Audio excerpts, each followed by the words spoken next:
2024 has been a bumpy year for AAA games. We've seen the return of beloved franchises, remakes and retellings of beloved games, beloved studios continuing to release absolute bangers, and even fresh faces delivering games that actually lived up to the hype. But 2024 has also blessed us with some of the biggest stinkers the gaming industry has ever seen. $400 million flops, the world's first, and hopefully last, quadruple A game, and interactive PowerPoint presentations. Meanwhile, indie gaming has been thriving this year. Some of the best games of the year so far have been indie titles, games that continue to innovate and push creativity in the medium. Look guys, actually consumer safe gambling, what a concept. But while I'm sure you've all heard of hit games like Balatro, Hades 2 and Animal Well, there's one indie game in particular that dropped very recently that I think went under a lot of people's radar, and is way too good to not get the recognition it deserves. So in this video, I want to talk about 2024's hidden indie gem, a game that should be in the conversation for best indie game of the year. Talking about amazing indie games, do any of you remember Grease? You know, that masterpiece that dropped back in 2018. A beautifully artistic representation of loss and how grief affects us. If you haven't played it yet, please do yourself a favor and give it a try, but after the vid. You stay right there.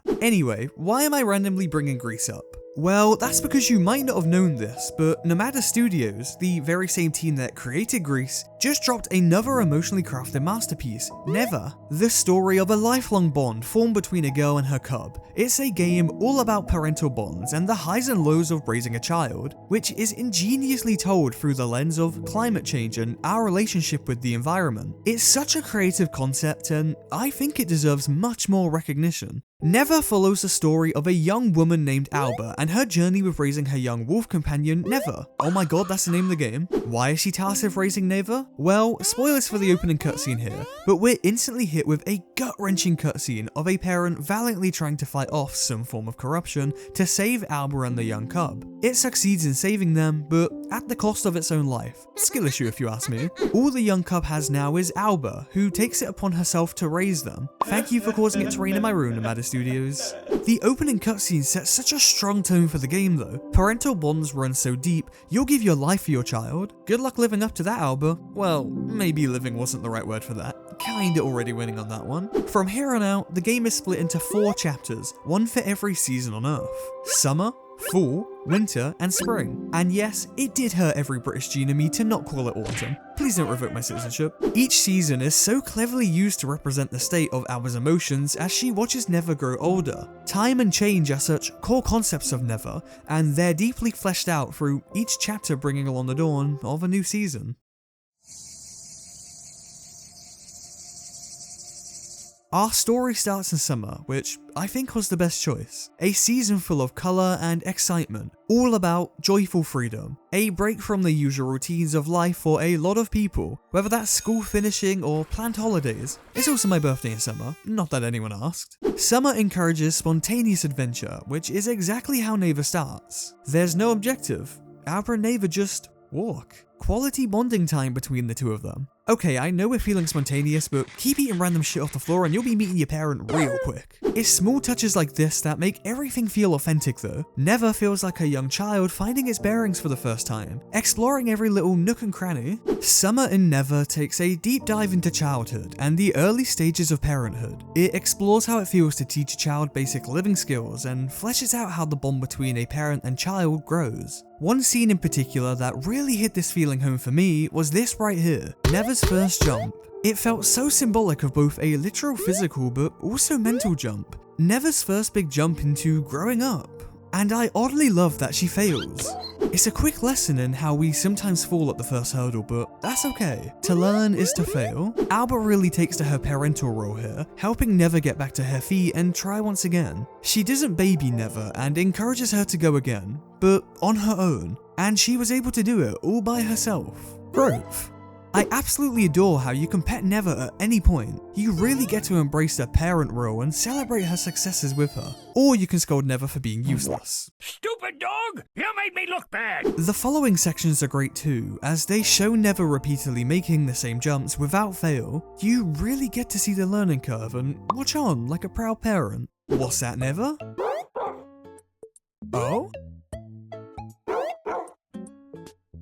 Aw, who's a good little doggo? I warned you. Go ahead, like the video. or you're next. As much as summer's about Neva's development, it's also about Alba's struggles as a parent. Throughout summer, Neva will often get captured or run away at the sight of any form of confrontation. It makes sense as Neva's only a child, scared and defenseless, and it's on Alba to protect her. At one point you even get separated, and that's one of the genius sections where the game genuinely makes you feel like a parent. I was ready to throw hands with some pixels if they touched my poor baby. The struggle doesn't stop there though, as Neva's developing pretty quickly. It becomes evident that Alba's always in a race to keep up with Neva, a chase that won't always be as stable once Neva starts to grow older.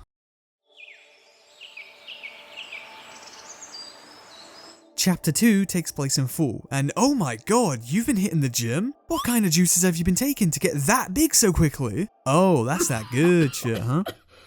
Fall is a great choice for the second season, as the fading of the summer colours brings about shorter days, a feeling of melancholy, a reminder that things are fleeting. Introspective thoughts allow the mind to pause and assess, which perfectly describes the mental processes Alba goes through during fall. As time moves on and the seasons change, so does everything around Alba, including Neva. She's no longer the young wolf cub we once knew. Big jumps are nothing to her now, and she even fights alongside us. A far cry from the scared child we saw only a few minutes ago.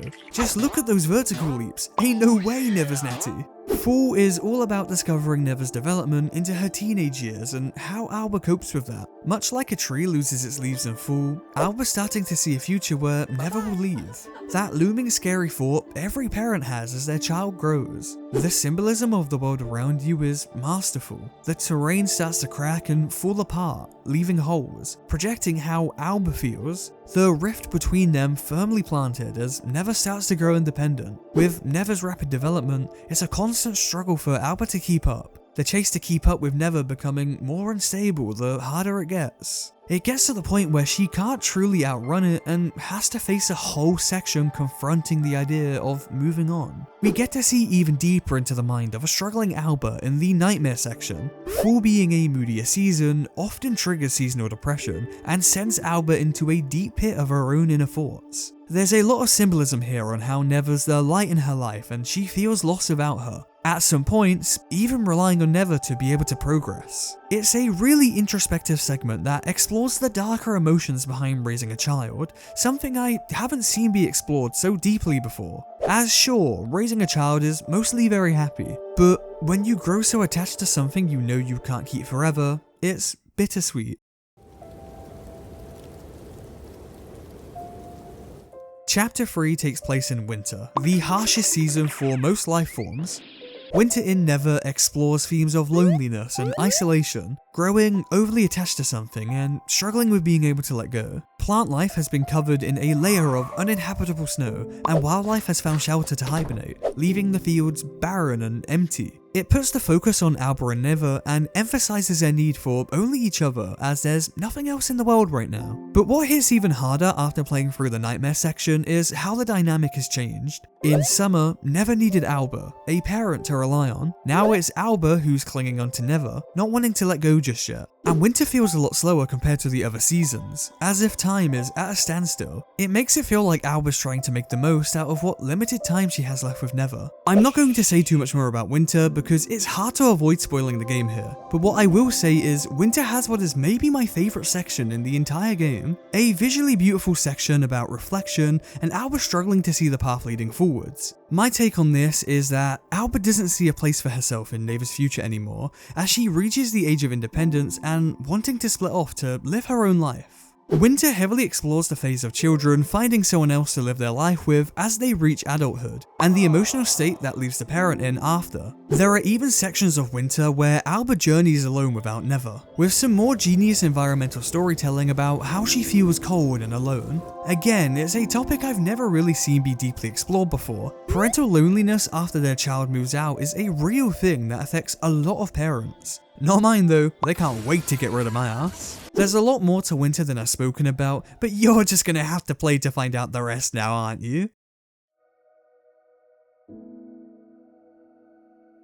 The final chapter unfolds in spring, which I can talk even less about. It's a very short chapter and the finale of the game, which I won't be spoiling. But again, what I can say is spring is a season for those who were resilient enough to make it through winter. a season of blossoming new life. Rebirth for all the life lost in the harsh cold of winter. Spring is a perfect conclusion to the game and wraps everything up in such a neat little bow. It really is a full circle type of ending, which is thematically fitting for a game all about cycles. I just absolutely love how each season was meant to represent a different stage of parenthood. Summer was all about nurturing bonds, fall was an exploration of growing pains, winter was a dive into parental loneliness and struggling to let go, and spring was all about new life. Which, talking about the life cycle, there's a huge aspect of Neva that I haven't covered yet, which is another core concept of the game: death. I don't want to go into too much detail as, again, I don't want to spoil some major plot points, but death is everywhere in Neva. It's only natural. Where there is life comes death. Throughout the game, we see corruption, a black substance that spawns weird creatures. My own personal interpretation of this ooze is that it represents death. In summer, we first see it by a dying tree, and as summer progresses and comes to its end, we start to see more of the creatures. With summer comes bright, flourishing plant life, but with fall comes decay, and that once vibrant life withers away. The transition from summer to fall brings death, and in fall it's so prevalent. This entire section of fall is all about facing death. What I love about this section in particular is honouring the dead grows new life. By remembering those we lost, they're never truly gone. In a way, they live on. But also physically, that corpse will become future plant food. It's not just physical death this represents though, as sentimental loss is also represented by the corruption. In winter, Alba's clearly terrified of losing her relationship with Neva.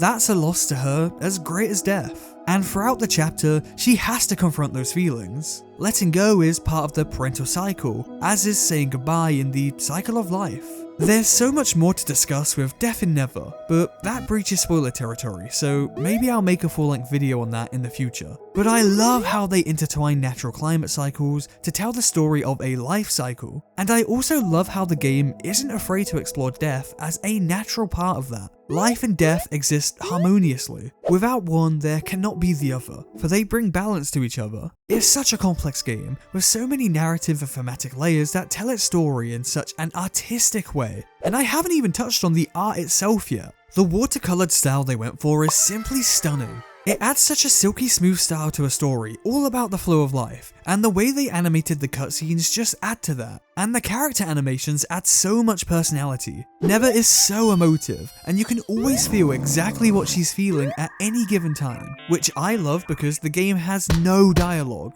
You can call Neva's name, but that's literally it. If Neva had come out just a few months ago, it would have made my Art of Silent Games video, which you should go watch by the way, it's pretty cool. But after this video of course, I told you earlier, you stay right there. A visually striking game isn't complete without an emotionally charged masterpiece of a soundtrack, and Berlinus delivered perfection once again. This soundtrack will seriously have you in tears. Story aside, the gameplay itself is also really damn good. Nomada made the brave choice of adding combat to Neva, and it fits their style so seamlessly. It's extremely simple, with only a dodge and a hit mechanic. But they more than make up for this with a variety of enemies that make the combat feel so much more dynamic. You don't mind the cobblestone block, they mind you. No two combat sequences will feel the same, as we're always introduced to new enemy types. It's a very smart way of adding depth to a system that, in all honesty, is extremely simple. But by far, my favourite parts of gameplay are the platforming sections. Neva has some of the most artistically unique and creative 2D platforming sections I've ever seen. Each individual subchapter feels like it introduces a new platforming mechanic. I still can't get over just how impressive the reflection platforming is in winter. I honestly have no words, it's just beautiful. Which really describes the whole game. I've played a lot of games this year, a few of them being some of the best games I've ever had the pleasure of playing, and Neva sits alongside them as its own standout experience. It's not only one of the best games I've played this year, it's one of the best games I've ever played, period. And it's a real shame more people aren't talking about it. So if you've made it this far into the video and haven't played Neva yet, first of all, thanks. But more importantly, please give it a try. I promise you'll be moved so deeply by the end. With the success of Greece and now Neva, I think it's time we all start to acknowledge Nomada Studio as one of the best teams out there right now. Thank you, Nomada, and here's to many more masterpieces to come.